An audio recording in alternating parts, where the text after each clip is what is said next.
You say a week's a long time in politics, and it's certainly been the case this week with the launch of Nigel Farage's Brexit Party and its dramatic impact on the political scene in Britain.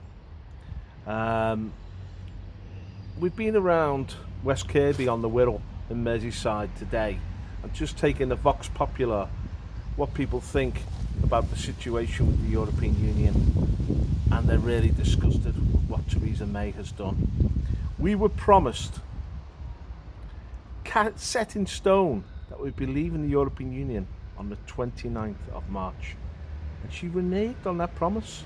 It wasn't conditional on a deal or no deal. We were leaving on that date.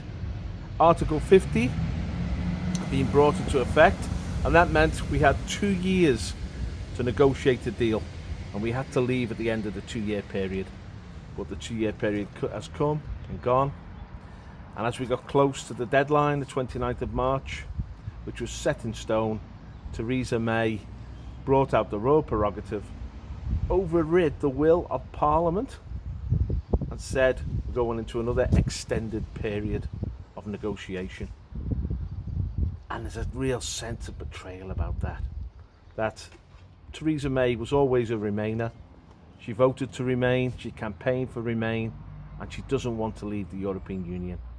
And we were going to leave, according to her deal, with enormous conditions placed on the British state, not least in Northern Ireland, where they would have to remain part of the customs union. We would have to be subject to the European Court of Justice. We still have to pay huge amounts of money, billions, 40 billion a year to the European Union. It wasn't good enough. That's not the deal we wanted. We wanted to leave and make a clean break. Now, we thought UKIP would be the vehicle which would allow us to contest the Tory betrayal. Theresa May felt that she had the whole thing stitched up, that UKIP had been blackened and pushed to the margin, and that she was now linked up with Jeremy Corbyn, who willingly betrayed his commitment to leave the European Union, willingly betrayed that, and is now actually in favour of a second referendum. He's been shown as a complete fraud as much as Theresa May. So there's a real contempt in the British public for what our political class has done, and a real anger about this. The British public do not like to be taken as fools, and we want this to be resolved.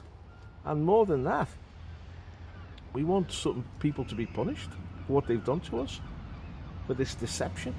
We don't like to be treated in this way. It's just not British.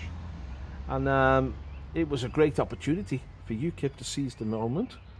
But I feel that Gerard Batten lacks the charisma to really lead a rebellion of the British people against this Tory government. His heart's in the right place, although I think he's grown hot and cold on whether he wants to embrace the whole national populist cause, which would mean including the likes of Tommy Robinson in UKIP. He's looked both ways. He's been Janus-faced about it. And it's created a lot of uncertainty in UKIP. What does UKIP really stand for? Is it just a one-trick pony that wants to leave the European Union? Or is it a party that is campaigning to save this nation from all the dangers of globalism? So UKIP was sort of in no man's land and indecisive. And into this limbo, into this vacuum, came Nigel Farage with great panache, great charisma, launched his party, straight away had a major coup by getting Jacob Rees-Mogg's sister on board, and now he's really stormed the British political scene. I mean, he's registering 30% almost in the opinion polls.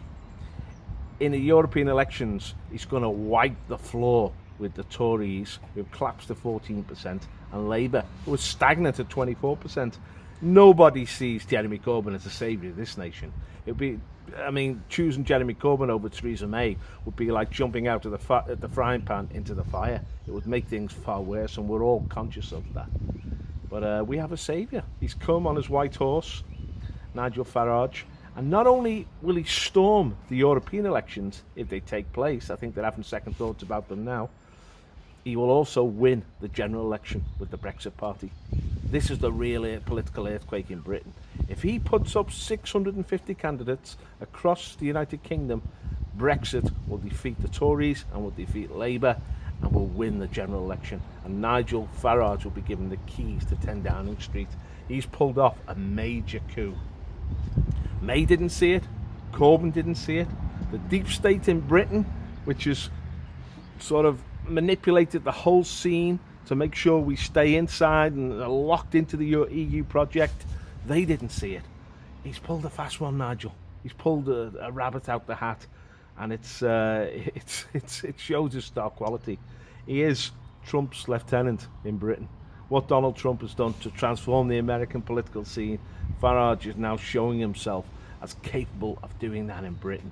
This is our Trump moment. This is the moment of our liberation. So we've got to get behind Nigel Farage, whether you're Labour, Tory, UKIP. We've got to support this guy because he has come. He's like Donald Trump was God's gift to America. Nigel Farage is God's gift to Britain. Good on you, Nigel. Thank you for watching this video.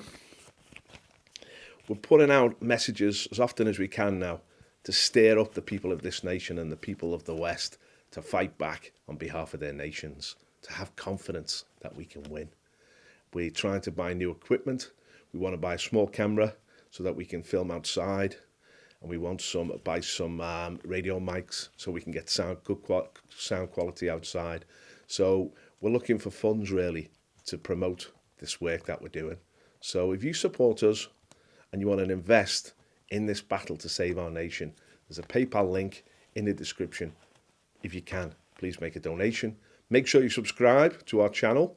Ring the bell as well so you get a notification of any future videos we make.